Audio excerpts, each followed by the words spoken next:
यार अब लास्ट के सिर्फ 30 डेज ऑलमोस्ट रह चुके हैं और अब इन 30 डेज में तुम्हें किसी की बात नहीं सुननी है। कोई कह रहा है मैं सैम्पल पेपर लगा रहा हूं, कोई कह रहा है मैं प्रीवियस ईयर लगा रहा हूं। कुछ मत सुनो, सिर्फ और सिर्फ अपने हिसाब से एनालाइज करो कि तुम्हारे पास क्या चूक रह गई है, क्या कंप्लीट हो गया है, अब कैसे करना है इन बचे हुए दिनों में। और इस वीडियो में यही होने वाला है। ये एक ऑनेस्ट वीडियो है, 1 to 1 वीडियो है। तुम खुद अपना प्लान निकालोगे अगर इस वीडियो को ध्यान से समझ लेते हो। और इस वीडियो को अगर समझ लिया ध्यान से तो यार प्रैक्टिकली जीरो टू हीरो बनोगे। कैसे? यार सिर्फ तुम अकेले नहीं हो, सबने किया है। मेरे खुद प्री बोर्ड में 79 थे तो बोर्ड में 94% थे। टाइम कम है, लेकिन इस कम टाइम को कैसे यूटिलाइज करना है यही हम देखने वाले हैं। पहला पॉइंट, बना लो सब्जेक्ट वाइज शीट्स।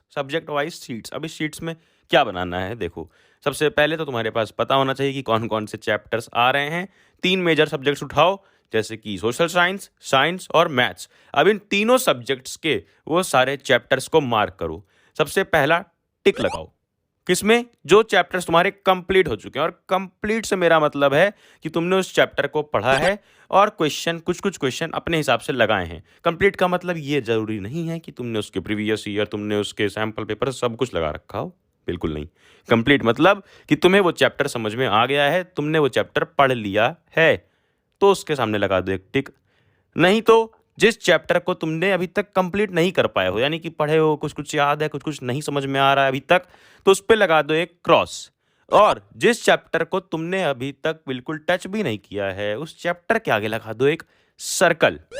अब ये 3 मार्किंग्स करने के बाद अपने चैप्टर्स पे आ जाओ अपनी शीट पे। अब इस सब्जेक्ट वाइज शीट पर करना क्या है? सब्जेक्ट वाइज शीट बनाओ, यानी कि अलग अलग सब्जेक्ट्स की। लेट सपोज तुमने मैथ्स की एक शीट बनाई है। अब इस मैथ्स की शीट में तुम्हें चैप्टर्स को प्रायोरिटाइज करना है, एक सीक्वेंस में लिखना है। सबसे नीचे तुम्हें लिखना है वो चैप्टर जिसको तुमने अभी तक टच नहीं किया है, यानी कि जिसमें हमने गोला बनाया था, नॉट टच्ड, टच नहीं किया है, और जिसमें तुम्हारे ब्लूप्रिंट में सबसे कम मार्क्स अलॉट किया गया है। ब्लूप्रिंट क्या है?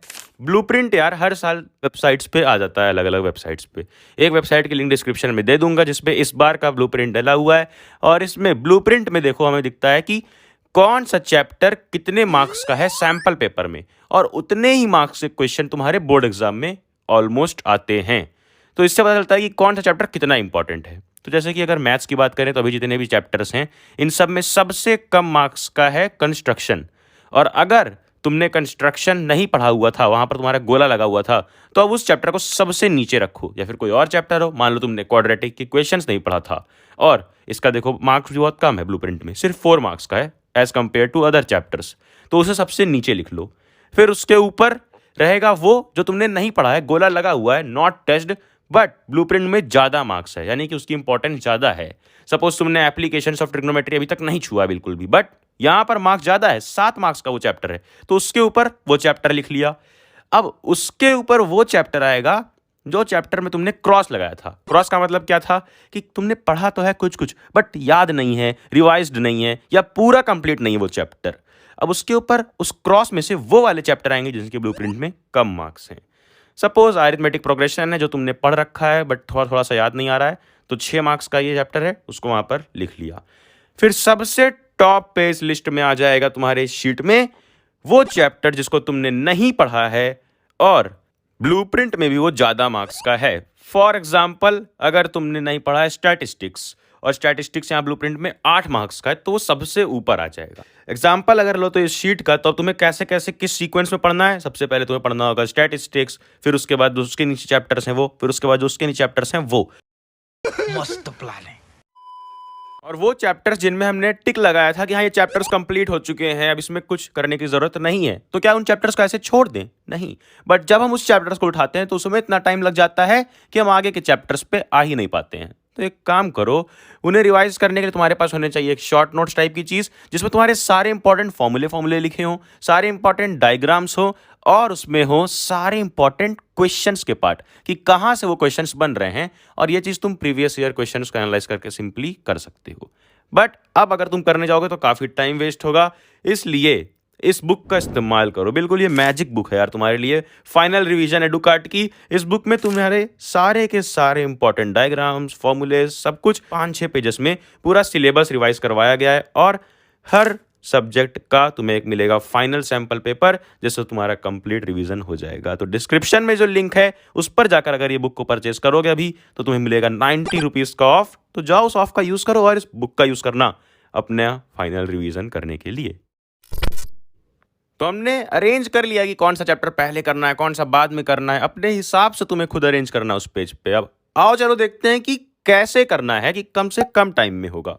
सबसे पहले एक कैटेगरी में आ जाओ। वो कैटेगरी एक है जहां पर लोग रिवाइज करने के तौर से करने जा रहे हैं। उन्होंने पहले पहले कुछ कुछ पढ़ रखा है, बस रिवीजन के तरीके से करेंगे। बट जो अभी कुछ लोग हैं जो फर्स्ट टाइम पढ़ने जा रहे हैं, उन्हें क्या करना है? जो फर्स्ट टाइम पढ़ने जा रहे हैं तो फर्स्ट टाइम वालों सिर्फ और सिर्फ एक वन शॉट लेक्चर देखो और साथ में एनसीईआरटी को मार्क करते चलो। कोई नोट्स बनाने की ज़रूरत नहीं है, क्योंकि खुद सीबीएसई टॉपर के हैंड रिटन नोट्स तुम्हें डिस्क्रिप्शन में मिल जाएंगे, जिनका भरपूर यूज़ करो यार।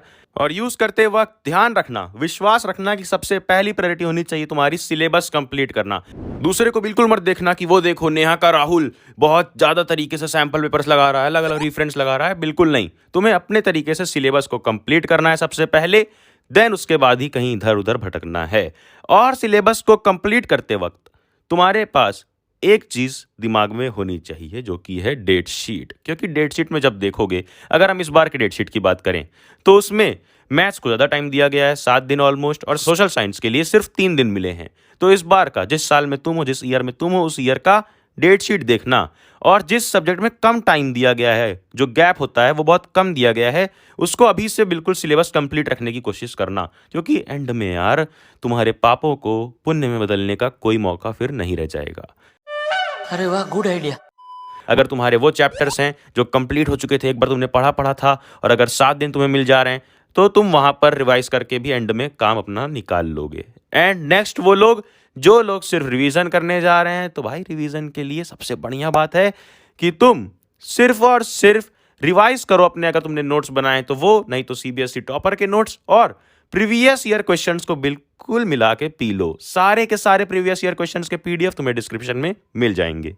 And if someone ask me कि प्रीवियस ईयर क्वेश्चंस लगाऊं या फिर सैंपल पेपर्स, तो of course previous year question, क्योंकि वो रिपीट होते हैं, वो सीबीएसई के खुद दिए गए इंपॉर्टेंट क्वेश्चंस हैं। और फिर सैंपल पेपर बस चेकलिस्ट की तरह लगाने हैं कि हाँ पूरा सिलेबस कंप्लीट है, लेटेस्ट पैटर्न के हिसाब से टाइम मैनेज हो जा रहा है। तो एंड में सैंपल पेपर्स लगा लेना, एक अच्छा सैंपल पेपर का लिंक डिस्क्रिप्शन में मिलेगा। तो अब हम बात कर लेते हैं माइनर सब्जेक्ट्स के बारे में, जिनके बारे में बात कोई नहीं कर रहा था, कि इंग्लिश और हिंदी। तो इंग्लिश और हिंदी के लिए एक चश्मा लगाओ सैंपल पेपर्स का। कुछ क्लियर हुआ? सैंपल पेपर्स को जरा देखो, और सैंपल पेपर्स में देखो भाई कि है क्या इस बार। जैसे कि सिर्फ 5 मार्क्स का ग्रामर, और वो भी एरर करेक्शन, थोड़ा सा सेंटेंस मेकिंग वाले, ये ग्रामर तुम प्रैक्टिस से भी कर सकते हो। वहीं 20 मार्क्स का लिटरेचर है, जो घुमा घुमा कर क्वेश्चन पूछा जाता है।